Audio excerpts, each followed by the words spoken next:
Thank you for your trust and the investment in yourself. Your future self most likely will thank you this decision if you study all the content we have prepared, a lot of hours, that you study it and then you get the information in your bloodstream and you integrate those golden nuggets you will get in your daily routine and in your trading as well. Even if you are advanced, I would suggest you to go through the basics, which is going to be the first part. We're going to lay or create the fundament. And then the more we continue with the course, the more we will get into the spicy sauce, the things you or most of you want to know most. What tools do we use? How do we use them? What are the strategies? What are the setups? So if you are already advanced, feel free to skip to 2x speed. I will try to speak very slow in this course because a lot of not native English speaking people will watch this. I'm not a native speaker myself, and my vocabulary or my knowledge about the English language is limited as well, and most people should understand this. So feel free to switch to 2x the speed. Otherwise, if there's something unclear, always feel free to reach out to us in the Discord chat. But please first go through the whole course, because I think most questions will be answered in this, maybe at a later point, because we need to decide when do we put what information. And we decided for one structure. Maybe you think, okay, but now there I still have open questions, and maybe this loop or this open loop or information loop will be answered later in this course. So thank you again. We will start, and now we will start with the very basics, and that's the headline of the introduction before we give you an overview of the first module, and that is trading as a job, because this is the most relevant information we want to give you at first. Trading is a job. We know in the online space nowadays, most people, you see Lambos, you see a lot of account flips, you see prop trading, and all that seems like passive income besides. And yes, this can be possible, of course, but I think at first you should start, when you want to get good at trading and you want to master the skill or the job trading, you should view it as a job, like a regular job.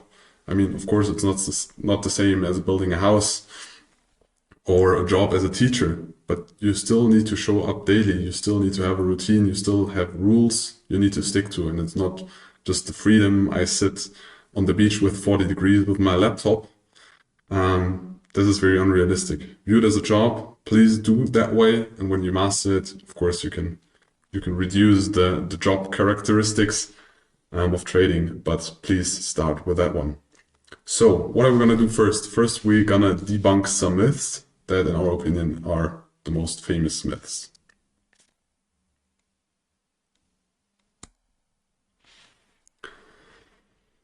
So, trading is not an easy job. As I already told, most people fail in this job, and it is a job. It's not easy. Yes, there are some people that are successful and they give you the feeling on social media that it's easy, because most people sell a lot of stuff or want to sell you something, and if you tell somebody that it's hard, it's more unlikely that you're going to buy this product, because everybody of us, or most of us, want to choose the easy way. It's just the goal, or people want to be efficient. We want to work less and reach more, and I think it's completely human, but trading is not an easy job. Yes, when you master it and when you visualize it as you only press red and green buttons, what I like to answer when people ask me, what are you doing in trading? And they're like, okay, but what is it specifically? And I'm like, it's just pressing red and green buttons. But of course it is more than that. But trading is not an easy job. It's not a way to get rich quick. Okay? Rather slow. If you do it consistently, if you focus on the process, and then you use the interest on interest.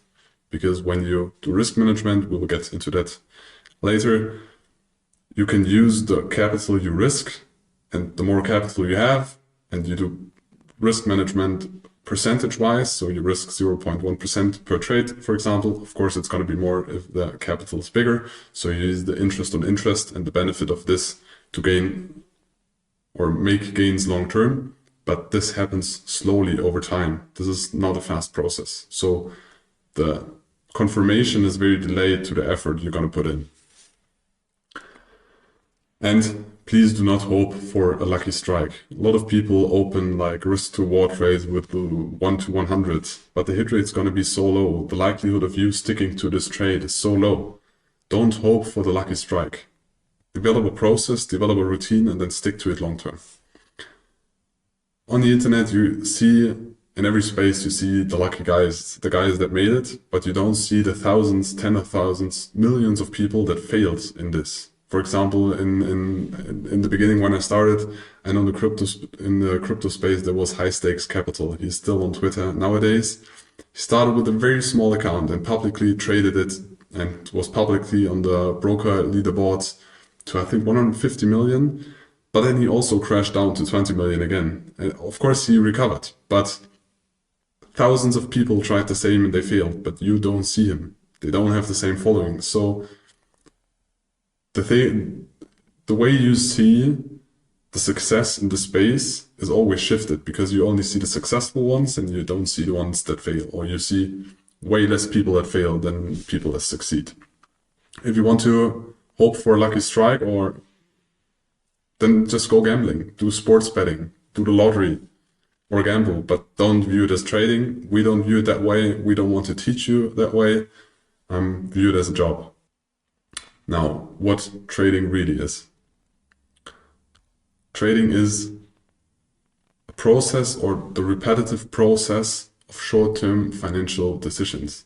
So you try to multiply or make gains on your capital through financial decisions, and a lot of them. Depends on if you're scalping, if you're day trading or swing trading, how high the frequency of this is, but you do a lot of financial decisions. Important to add here is doing nothing and not investing, not opening a trade is also a financial decision, and very often it's a good financial decision.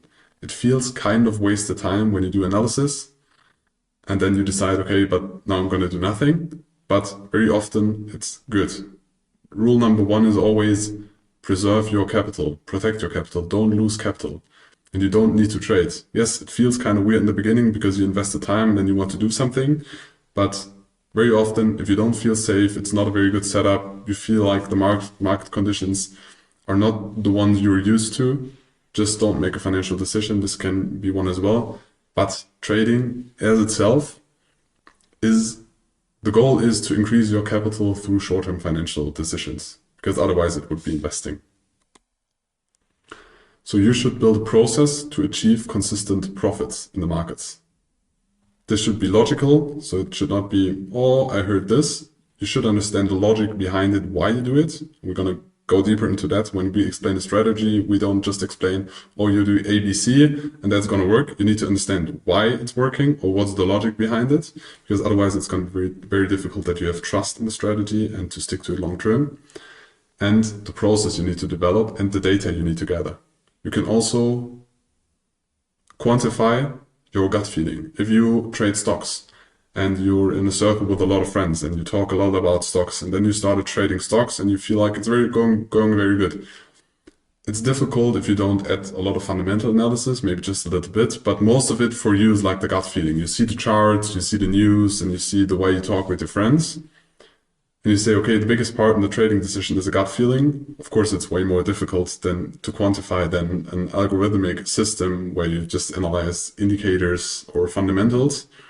But you can also quantify and use statistics for your gut feeling. If you just document the process and then document the data and then you evaluate the data.